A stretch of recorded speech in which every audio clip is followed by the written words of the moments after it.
नवरात्रि का अंतिम दिन माँ दुर्गा के सिद्ध स्वरूप की उपासना का दिन है और साथ ही विशेष पूजन का भी, यानी कन्या पूजन।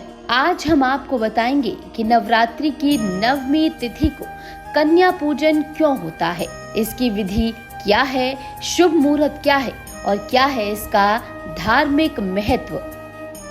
माँ सिद्धिदात्री का स्वरूप और महत्व। माँ सिद्धिदात्री देवी दुर्गा का 9वां स्वरूप है और उन्हें कमल के आसन पर विराजमान देखा जाता है। उनके 4 हाथ हैं जो उनके दिव्य गुणों और शक्तियों का प्रतीक है। दाहिने हाथों में वह चक्र और गदा धारण करती हैं, जो धर्म की रक्षा और बुराई नष्ट करने का संदेश देता है। बाएं हाथ में वह शंख और कमल का फूल रखती हैं, जो आध्यात्मिक ज्ञान और शांति की निशानी है।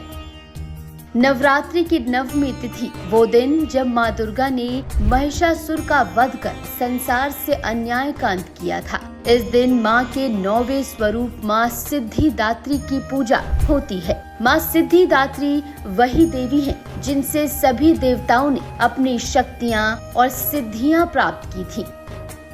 चलिए अब आपको कन्या पूजन का शुभ मुहूर्त बताते हैं। सुबह 6 बजे से लेकर दोपहर 12 बजे तक कन्या पूजन करना विशेष फलदायी माना गया है। हिंदू शास्त्रों के अनुसार कन्याएं देवी के 9 स्वरूपों का प्रतीक मानी जाती हैं। इसलिए नवमी के दिन 9 कन्याओं का पूजन कर उन्हें भोजन कराना और उपहार देना देवी माँ की आराधना का सर्वोत्तम रूप माना जाता है। तो आइए जानते हैं कन्या पूजन की विधि। सुबह स्नान कर साफ सुथरे वस्त्र धारण कर पूजा स्थल को सजाएं। 2 से 10 वर्ष की कन्याओं को आमंत्रित करें।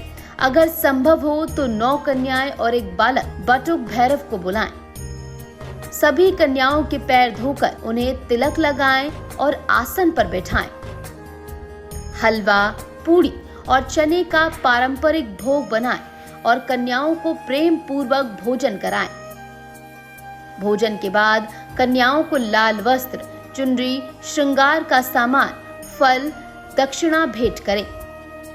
आखिर में उनके चरण स्पर्श कर आशीर्वाद लें और देवी माँ से पूजन में हुई भूल की क्षमा मांगे।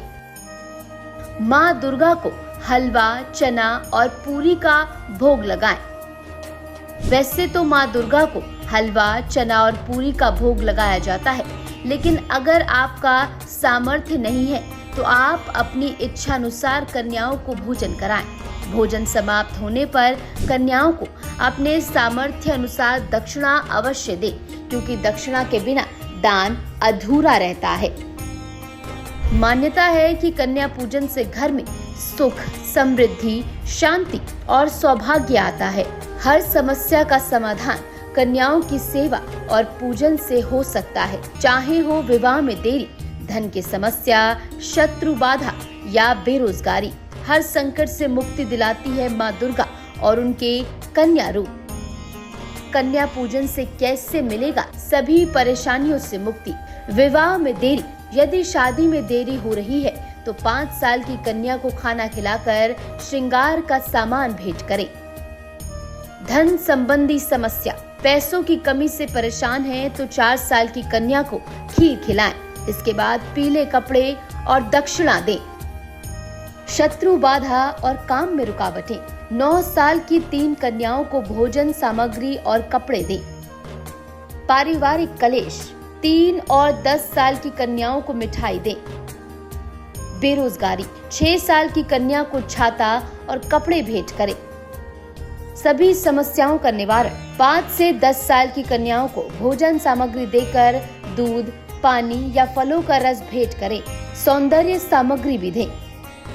नवरात्रि का पर्व केवल देवी की उपासना का नहीं, बल्कि नारी शक्ति के सम्मान का पर्व है। कन्याओं में ही छिपा है देवी का स्वरूप और यही है कन्या पूजन का सार। तो आइए इस नवरात्रि हम भी करें कन्या पूजन और पाएं माँ दुर्गा की विशेष कृपा।